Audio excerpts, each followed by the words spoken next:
सुहागन औरतें अपने पति की रक्षा के लिए साक्षात यमराज से भी टकरा जाती हैं। करवा चौथ की कहानी में कुछ इसी प्रकार की सच्चाई है। भारतीय परंपरा और मान्यता के अनुसार सुहागिन औरत और सती हुई देवियों के पास एक दिव्य शक्ति थी, जिसके कारण वह बड़े से बड़े ईश्वरीय शक्ति को सच्चाई के लिए झुकने का कार्य किया। करवा चौथ के व्रत संबंध में ऐसी कई लोक कथाएं हैं। इन सभी कथाओं में से 4 कथाएं बहुत प्रचलित हैं। तो आइए आज करवा चौथ के अवसर पर हम कथाओं को सुनकर अपना व्रत संपूर्ण करते हैं। करवा चौथ की पहली पौराणिक व्रत कथा।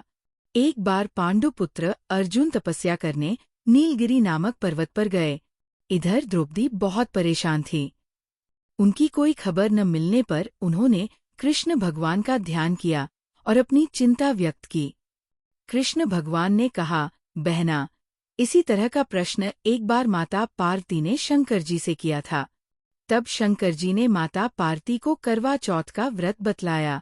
इस व्रत को करने से स्त्रियां अपने सुहाग की रक्षा हर आने वाले संकट से वैसे ही कर सकती है जैसे एक ब्राह्मण ने की थी। प्राचीन काल में एक ब्राह्मण था। उसके 7 लड़के एवं एक गुणवती लड़की थी। एक बार लड़की मायके में थी, तब करवा चौथ का व्रत पड़ा। उसने व्रत को विधि पूर्वक किया। पूरे दिन निर्जला रही, कुछ खाया पिया नहीं। पर उसके 7 भाई परेशान थे कि बहन को प्यास लगी होगी, भूख लगी होगी, पर बहन चंद्रोदय के बाद ही जल ग्रहण करेगी। भाइयों से रहा नहीं गया। उन्होंने शाम होते ही बहन को बनावटी चंद्रोदय दिखा दिया। एक भाई पीपल की पेड़ पर छलनी लेकर चढ़ गया और दीपक जलाकर छलनी से रोशनी उत्पन्न कर दी। तभी दूसरे भाई ने नीचे से बहन को आवाज दी, देखो बहन, चंद्रमा निकल आया है, पूजन कर भोजन ग्रहण करो। बहन ने भोजन ग्रहण किया। भोजन ग्रहण करते ही उसके पति की मृत्यु हो गई। अब वो दुखी हो विलाप करने लगी। तभी वहां से रानी इंद्राणी निकल रही थी। उनसे उसका दुख न देखा गया। ब्राह्मण कन्या ने उनके पैर पकड़ लिए और अपने दुख का कारण पूछा। तब इंद्राणी ने बताया, तूने बिना चंद्र दर्शन किए करवा चौथ का व्रत तोड़ दिया, इसलिए ये कष्ट मिला। अब तू वर्ष भर की चौथ का व्रत नियम पूर्वक करना तो तेरा पति जीवित हो जाएगा। उसने इंद्राणी के कहे अनुसार चौथ व्रत किया तो पुनः सौभाग्यवती हो गई। इसलिए प्रत्येक स्त्री को अपने पति की दीर्घायु के लिए ये व्रत करना चाहिए। द्रौपदी ने ये व्रत किया और अर्जुन सकुशल मनोवांछित फल प्राप्त कर वापस लौट आए। तभी से अपने अखंड सुहाग के लिए हिंदू महिलाएं करवा चौथ व्रत करती है। अब दोस्तों आइए हम दूसरी कथा की ओर बढ़ते हैं। बहुत समय पहले की बात है। एक साहूकार के 7 बेटे और उनकी एक बहन करवा थी। सभी 7 भाई अपनी बहन से बहुत प्यार करते थे, यहाँ तक कि वे पहले उसे खाना खिलाते और बाद में स्वयं खाते थे। एक बार उनकी बहन ससुराल से मायके आई हुई थी। शाम को भाई जब अपना व्यापार व्यवसाय बंद कर घर आए तो देखा उनकी बहन बहुत व्याकुल थी। सभी भाई खाना खाने बैठे और अपनी बहन से भी खाने का आग्रह करने लगे, लेकिन बहन ने बताया कि उसका आज करवा चौथ का निर्जल व्रत है और वो खाना सिर्फ चंद्रमा को देखकर उसे अर्घ्य देकर ही खा सकती है। चूंकि चंद्रमा अभी तक नहीं निकला है, इसलिए वो भूख प्यास से व्याकुल हो उठी है। सबसे छोटे भाई को अपनी बहन की हालत देखी नहीं जाती और वह दूर पीपल के पेड़ पर एक दीपक जलाकर चलनी की ओट में रख देता है। दूर से देखने पर वो ऐसा प्रतीत होता है कि जैसे चतुर्थी का चांद उदित हो रहा हो। इसके बाद भाई अपनी बहन को बताता है कि चांद निकल आया है, तुम उसे अर्घ्य देने के बाद भोजन कर सकती हो। बहन खुशी के मारे सीढ़ियों पर चढ़कर चांद को देखती है, उसे अर्घ्य देकर खाना खाने बैठ जाती है। वह पहला टुकड़ा मुंह में डालती है तो उसे छींक आ जाती है, दूसरा टुकड़ा डालती है तो उसमें बाल निकल आता है और जैसे ही तीसरा टुकड़ा मुंह में डालने की कोशिश करती है तो उसके पति की मृत्यु का समाचार उसे मिलता है। वह बौखला जाती है। उसकी भाभी उसे सच्चाई से अवगत कराती है कि उसके साथ ऐसा क्यों हुआ। करवा चौथ का व्रत गलत तरीके से टूटने के कारण देवता उससे नाराज हो गए हैं और उन्होंने ऐसा किया है।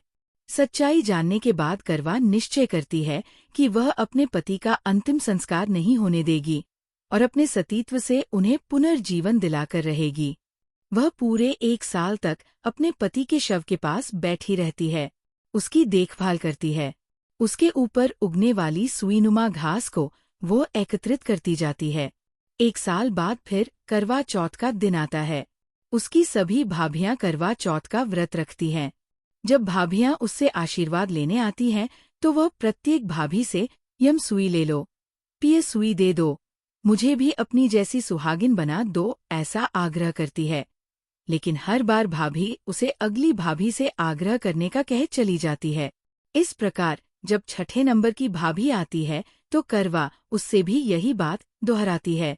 ये भाभी उसे बताती है कि चूंकि सबसे छोटे भाई की वजह से उसका व्रत टूटा था, अतः उसकी पत्नी में ही शक्ति है कि वह तुम्हारे पति को दोबारा जीवित कर सकती है। इसलिए जब वह आए तो तुम उसे पकड़ लेना और जब तक वह तुम्हारे पति को जिंदा न कर दे उसे नहीं छोड़ना।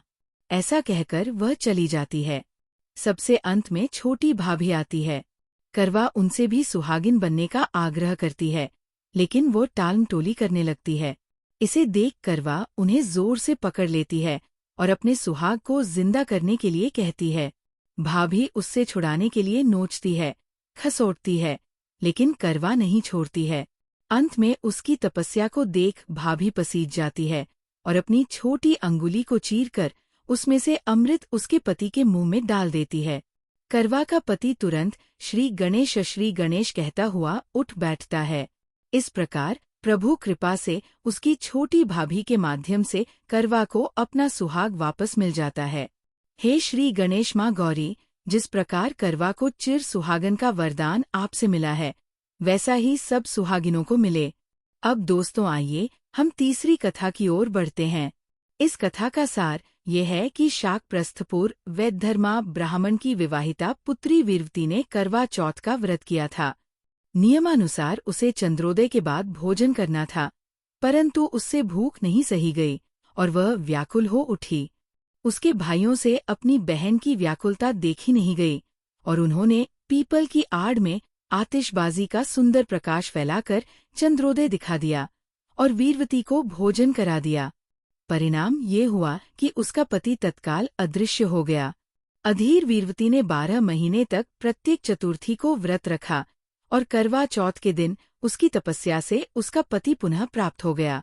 अब दोस्तों आइए हम चौथी और आखिरी कहानी की ओर बढ़ते हैं।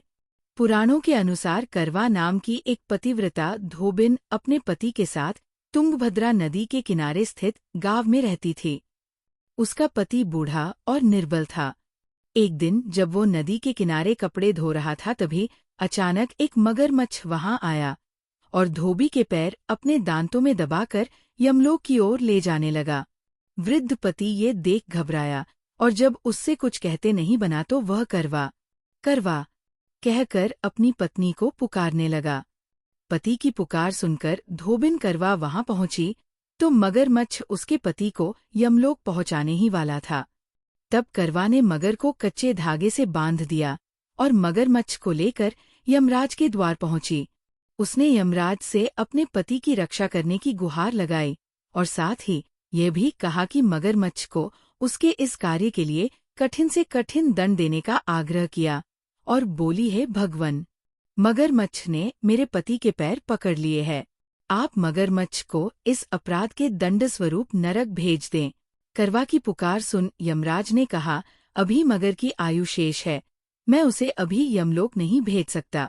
इस पर करवा ने कहा, अगर आपने मेरे पति को बचाने में मेरी सहायता नहीं की तो मैं आपको श्राप दूंगी और नष्ट कर दूंगी। करवा का साहस देख यमराज भी डर गए और मगर को यमपुरी भेज दिया। साथ ही करवा के पति को दीर्घायु होने का वरदान दिया। तब से कार्तिक कृष्ण की चतुर्थी को करवा चौथ व्रत का प्रचलन में आया, जिसे इस आधुनिक युग में भी महिलाएं अपने पूरी भक्ति भाव के साथ करती है और भगवान से अपनी पति की लंबी उम्र की कामना करती है। तो हमारी करवा चौथ की चारों कहानियां अब समाप्त हुई। आशा है आपका मेरा ये वीडियो अच्छा लगेगा। करवा चौथ निवेदन है, मेरे चैनल को लाइक और सब्सक्राइब करें। धन्यवाद।